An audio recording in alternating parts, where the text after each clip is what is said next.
ಹಡಗುಗಳ ಸಂಚಾರಕ್ಕೆ ಬ್ರೇಕ್ ಹಾಕಿದೆ ಭಾರತ. ಭಾರತದಿಂದ ಪಾಕಿಸ್ತಾನಕ್ಕೆ, ಪಾಕಿಸ್ತಾನದಿಂದ ಭಾರತಕ್ಕೆ ಓಡಾಡುವಂತಹ ಹಡಗುಗಳ ಸಂಚಾರಕ್ಕೆ ಬ್ರೇಕ್. ಅಂದರೆ ಇದು ಭದ್ರತಾ ದೃಷ್ಟಿಯಿಂದ ಹಡಗುಗಳ ಸಂಚಾರಕ್ಕೆ ಭಾರತ ಬ್ರೇಕ್ ಹಾಕಿರ್ತಕ್ಕಂಥದ್ದು. ಈಗ ಹೇಗೆ ವಿಮಾನಗಳ ಹಾರಾಟ ಇರಲ್ವೋ ಎರಡು ದೇಶಗಳ ನಡುವಣ, ಅದೇ ರೀತಿ ಈಗ ಹಡಗುಗಳ ನೀವೇನು ಕೊಡಲ್ಲ ತಗೊಳ್ಳಲ್ಲ ಅಂತಂದಮೇಲೆ ಹಡಗುಗಳು ಓಡಾಡಿಸಿ ಏನು ಮಾಡ್ತೀರಾ?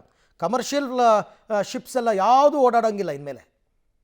ಈ ಬಗ್ಗೆ ಕೂಡ ಮತ್ತಷ್ಟು ಮಾಹಿತಿ ನನ್ನ ಕೊಲೀಗ್ ಶಬೀರ್ ಅವರಿಂದ ಪಡ್ಕೊಳ್ಳೋಣ. ಶಬೀರ್, ಈಗ ಹಡಗುಗಳ ಓಡಾಟಕ್ಕೆ ನಿರ್ಬಂಧ ಹೇರಿರ್ತಕ್ಕಂಥದ್ದರ ಪರಿಣಾಮ ಏನು? ಅರವಿಂದ್, ನೋಡಿ, ಒಂದಲ್ಲ ಒಂದು ರೀತಿಯಾದಂಥ ನಿರ್ಬಂಧಗಳನ್ನು ಭಾರತ ನಿರಂತರವಾಗಿ ಹೇರ್ತಾ ಇದೆ. ಈಗಾಗಲೇ ವಾಯು ಪ್ರದೇಶವನ್ನು ಪಾಕಿಸ್ತಾನಕ್ಕೆ ನಿರ್ಬಂಧಿಸುವಂಥ ಕೆಲಸವನ್ನು ಕೂಡ ಮಾಡಲಾಗಿತ್ತು. ಈಗ ಜಲಮಾರ್ಗಗಳನ್ನು ಕೂಡ ನಿರ್ಬಂಧಿಸುವಂಥ ಕೆಲಸವನ್ನು ಭಾರತ ಮಾಡಿದೆ.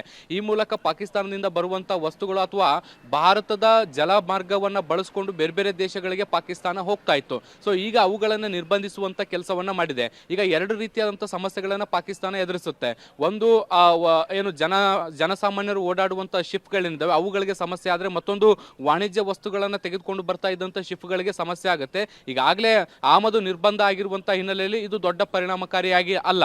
ಆದರೆ ಇದನ್ನು ಹೊರತುಪಡಿಸಿ ಪ್ರಮುಖವಾಗಿ ಪರಿಣಾಮ ಬೀರುವಂಥದ್ದು ಏನು ಅಂದರೆ, ಭಾರತದ ಜಲಮಾರ್ಗವನ್ನು ಬಳಸಿಕೊಂಡು ಪಾಕಿಸ್ತಾನ ಏನಿದೆ ಬೇರೆ ಬೇರೆ ದೇಶಗಳಿಗೆ ತನ್ನ ಸರಕು ಸಾಗಾಣಿಕೆ ವಸ್ತುಗಳನ್ನು ಸಾಗಾಣಿಕೆ ಮಾಡುವಂಥ ಕೆಲಸವನ್ನು ಕೂಡ ಮಾಡ್ತಾ ಇತ್ತು. ಈಗ ಭಾರತದ ಜಲಮಾರ್ಗವನ್ನು ಪಾಕಿಸ್ತಾನಕ್ಕೆ ಬಂದ್ ಮಾಡಿರುವಂತಹ ಹಿನ್ನೆಲೆಯಲ್ಲಿ ಈಗ ಪಾಕಿಸ್ತಾನ ಸುತ್ತು ಹೊಡೆದು ಬೇರೆ ದೇಶಗಳನ್ನು ತಲುಪುವಂತಹ ಅನಿವಾರ್ಯತೆ ಸೃಷ್ಟಿಯಾಗುತ್ತೆ. ಇದರಿಂದ ಅದರ ಕಾಸ್ಟ್ ಏನಿದೆ, ಅದರ ವೆಚ್ಚ ಏನಿದೆ, ಅದು ನಿರಂತರವಾಗಿ ಹೆಚ್ಚಳ ಆಗ್ತಾ ಹೋಗುತ್ತೆ. ಇದು ನೇರವಾಗಿ ಕನ್ಸ್ಯೂಮರ್ಗೆ ಬೀಳುತ್ತೆ. ಹೀಗಾಗಿ ಕನ್ಸ್ಯೂಮರ್ಗಳು ಕೂಡ ಪಾಕಿಸ್ತಾನದಿಂದ ಬೇರೆ ಬೇರೆ ದೇಶಗಳಿಗೆ ವಸ್ತುಗಳನ್ನು ಕಳಿಸುವಂತಹ ಟೈಮ್ ಏನಿದೆ ಅದನ್ನು ಬದಲಾಯಿಸಿಕೊಳ್ತವೆ ಅಥವಾ ಈಗ ತಾತ್ಕಾಲಿಕವಾಗಿ ತಡೆ ಹಿಡಿಯುವಂಥ ಕೆಲಸವನ್ನು ಕೂಡ ಮಾಡುತ್ತೆ. ಹೀಗಾಗಿ ಪಾಕಿಸ್ತಾನಕ್ಕೆ ಶಿಪ್ಪಿಂಗ್ ಇಂದ ಏನು ಬರಬೇಕಾದಂತಹ ಹಣ ಏನಿದೆ ಅಥವಾ ಆದಾಯ ಏನಿದೆ, ಪೋರ್ಟ್ಗಳಿಂದ ಬರುವಂತಹ ಆದಾಯ ಏನಿದೆ, ಅದೆಲ್ಲದಕ್ಕೂ ಕೂಡ ಹೊಡೆತ ಬೀಳುವಂಥ ಸಾಧ್ಯತೆಗಳನ್ನು ಕೂಡ ನಿರೀಕ್ಷೆ ಮಾಡಬಹುದು. ಇದು ಒಂದು ರೀತಿಯಾದಂತಹ ಆರ್ಥಿಕ ಹೊಡೆತ ಅಂತಲೂ ಕೂಡ ನಾವು ವಿಶ್ಲೇಷಣೆ ಮಾಡಬಹುದು. ಅರವಿಂದ್, ಜಲಮಾರ್ಗ ಮತ್ತು ವಾಯುಮಾರ್ಗ ಎರಡನ್ನೂ ಬಂದ್ ಮಾಡಿರೋದ್ರಿಂದ ಆ ದೇಶಕ್ಕೆ ಬರ್ತಾ ಇದ್ದಂತಹ ಒಂದಷ್ಟು ದುಡ್ಡು ಅದು ಒಂದು ಕಡೆ ಕಟ್ಟಾಗುತ್ತೆ, ಮತ್ತೊಂದು ಕಡೆ ಬೇರೆ ದೇಶಗಳಿಗೆ ಭಾರತದ ಜಲಮಾರ್ಗದ ಮುಖಾಂತರ ಹೋಗೋಕ್ಕಾಗಲ್ಲ. ಸೊ ಐ ಥಿಂಕ್ ಇದರಿಂದ ನಿಜಕ್ಕೂ ಕೂಡ ಇಲ್ಲ, ದೊಡ್ಡ ಮಟ್ಟದಲ್ಲೇ ಹೊಡೆತ ಬಿದ್ದಿದೆ ಪಾಕಿಸ್ತಾನಕ್ಕೆ ಅಂತ. ಭಾರತಕ್ಕೂ ಆಗುತ್ತೆ, ಬಟ್ ನಾವು ತಡ್ಕೋಬೋದು, ಅವರು ತಡ್ಕೊಳ್ಳೋ ಶಕ್ತಿ ಅವರಲ್ಲಿ ಇಲ್ಲ ಅಂತ. ಶಬೀರ್, ತಾವೇನು ಹೇಳ್ತೀರಾ? ಖಂಡಿತವಾಗ್ಲೂ ಈಗ ಭಾರತ ಮತ್ತು ಪಾಕಿಸ್ತಾನದ ಆರ್ಥಿಕ ಸ್ಥಿತಿಗತಿಗಳಿಗೆ ಗಮನಿಸ್ಕೊಂಡ್ರೆ ಬಹಳಷ್ಟು ವ್ಯತ್ಯಾಸಗಳಿದ್ದಾವೆ.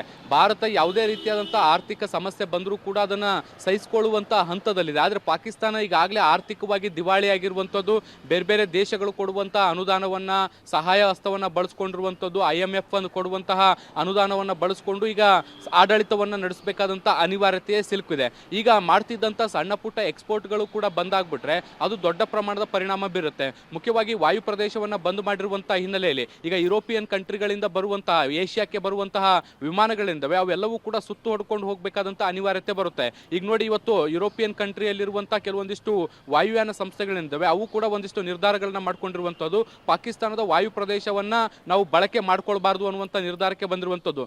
ಒಂದು ಕಡೆಗೆ ಭಾರತ ತನ್ನ ವಾಯು ಪ್ರದೇಶವನ್ನ ಪಾಕಿಸ್ತಾನಕ್ಕೆ ಮುಚ್ಚೋದು